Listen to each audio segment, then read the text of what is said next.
Your Honor, this crime is the most fiendish, cold-blooded, inexcusable case the world has ever known. That's what Mr. Horn has just told this court. Your Honor, I've been practicing law now, a great deal longer than I ought to. Defending now some 46 years. And in all that time, I've never once tried a case where the state's attorneys have not claimed that it is the most cold-blooded, inexcusable case ever. Sir, there's no excuse for the killing of little Polly Cassidy. And there's no reason for it. It wasn't for spite, or hate, or for money. The great misfortune of this case, Your Honor, if you should doom these boys to die, it will be because their parents are rich. Now, I need not mention I would fight just as hard for the poor as I will for the rich. Had I walked into this room alone with two ordinary, obscure defendants who had done what these boys have done, without all this weirdness, notoriety, and all of this sensational publicity. And I said, Your Honor, we would like to gather a plea of guilty and that you sentence these boys to a life of imprisonment. Do you think that the state's attorneys would have raised their voices in protest? Never in Chicago on a plea of guilty has a boy under 21 years of age ever been sentenced to death. Not one. And yet, in the case of these two immature boys of diseased minds, as plain as day, they say you can only get justice by shedding their last drop of blood. Isn't a lifetime behind prison bars punishment enough for this mad act? And does this great public need to be regaled with a hanging? For the last 3 weeks, I've heard nothing but the cry for blood in this room. I've heard nothing from the offices of the state's attorneys but ugly hatred. For God's sakes, have we gone mad?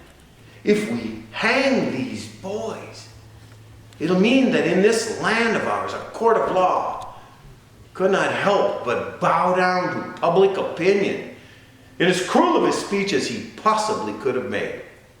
The state's attorneys told this court that we were pleading guilty because we were afraid to do anything else. Yes, that is true. So I am afraid to submit this case to a jury where the responsibilities will be divided by 12. No. Your Honor, if these boys must hang, you must do it. It must be your own deliberate, cool, premeditated act. The state's attorneys laughed at me for talking about children's fantasies. What does he know about childhood? What do I know? Is there any one of us who hasn't been guilty of some kind of delinquency in our youth? How many men are here today? Lawyers, judges, congressmen, and state's attorneys who haven't been guilty of some kind of wild act in our youth. And if the consequences didn't add up to much and we didn't get caught, well, that was our own good luck. But this is something different. This is the mad act of two sick boys who belong in a psychopathic hospital. Do I need to argue it? Is there any man with a decent regard for human life and the slightest bit of heart who doesn't understand this? We're told that it was cold-blooded because they planned and schemed. Yes, and for months now to watch the offices of the state's attorneys who for months have planned and schemed and contrived to take these boys' lives. Talk about your scheming. Your Honor, I've become obsessed with this great feeling of hatred and anger. I've been battling it and fighting it till it's nearly driven me mad. And what about this matter of crime and punishment anyway? Through the centuries, our laws have been modified. And until now, men look back with horror at the hangings and the killings of the past. It's been proven that if the consequences are less barbarous, that the crimes are less frequent. Do I need to argue with your honor then that cruelty only breeds cruelty? That every religious leader that's ever been held up as an example has tried to teach us that if there's any way of killing evil, it's not by killing man. And if there's any way of destroying hatred and all that goes with it, it's not through evil and hatred and cruelty. It's through charity, love, and understanding. This is a Christian community, so-called. Is there any doubt that these boys would be safe in the hands of the founder of the Christian faith? Anybody that knows me knows how sorry I am for little Polly Kessler. And knows I'm not just saying this simply. Number 25. Artie and Judd enticed him into the car that night. When he began to struggle, they hit him over the head and they killed him. They poured acid on his body to hide his identity, and they put his naked body in the ditch. And if killing these boys could bring him back to life, I'd say let him go. I think their parents would say so too. Neither they nor I want them released into society. We're asking this court to pen them into a prison for life. Any cry for more goes back to the hyena. It goes back to the beasts of the jungle. There's no place for man. This court was told to give them the same mercy that they gave their victim. Your Honor,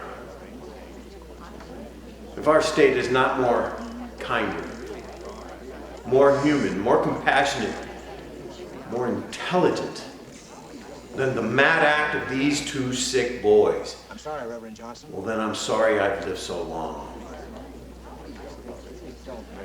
I know that any mother can be the mother of little Polly Kessler, who got up and went off to school one day and never came home. But I also know that any mother can be the mother of Artie Strauss, Judd Steiner. Maybe these parents could be held more accountable. Maybe the truth is that all parents could be held more accountable, and that these could have done better, and they had so much money. I don't know. I'm sorry, Reverend. The state has pictured the putting of the naked body in the ditch. But I can only think now of taking these two boys, 18, 19, penning them in a cell and having them count down the days, hours, minutes, until early in the gray of the morning they're led to the scaffold. Their feet tied, black caps put over their head, they're stood on a trap. I can see the hangman pulling the spring, I can see them falling through space, and I can see them stopped.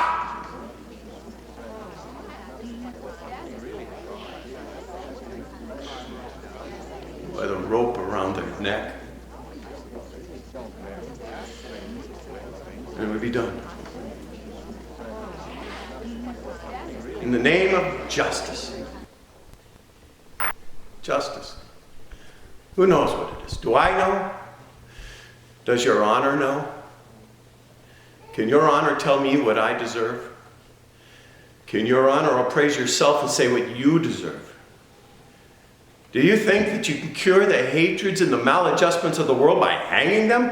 Mr. Horn says that if you hang Artie and Judd, that there'll be no more killing. This world has been one big slaughterhouse from the beginning until today. And the killing goes on and on and on. Why not read something? Why not think before blindly shouting for death? Kill them because everybody's talking about the case. Kill them because their parents have money? Kill them?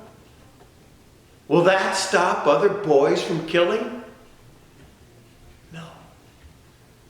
It's taken this world a long, long time to get where it is today. Your Honor, if you hang these boys, you turn your back on the past. I'm pleading for the future. Not merely for these two boys, For all boys, for all the young. Not merely for these 2 lives, but for life itself. For a time that we can overcome hatred with love. For a time that we can learn that all life is worth preserving and that mercy is the greatest attribute of man. Yes, I'm pleading for the future, but in this court, I'm pleading for love.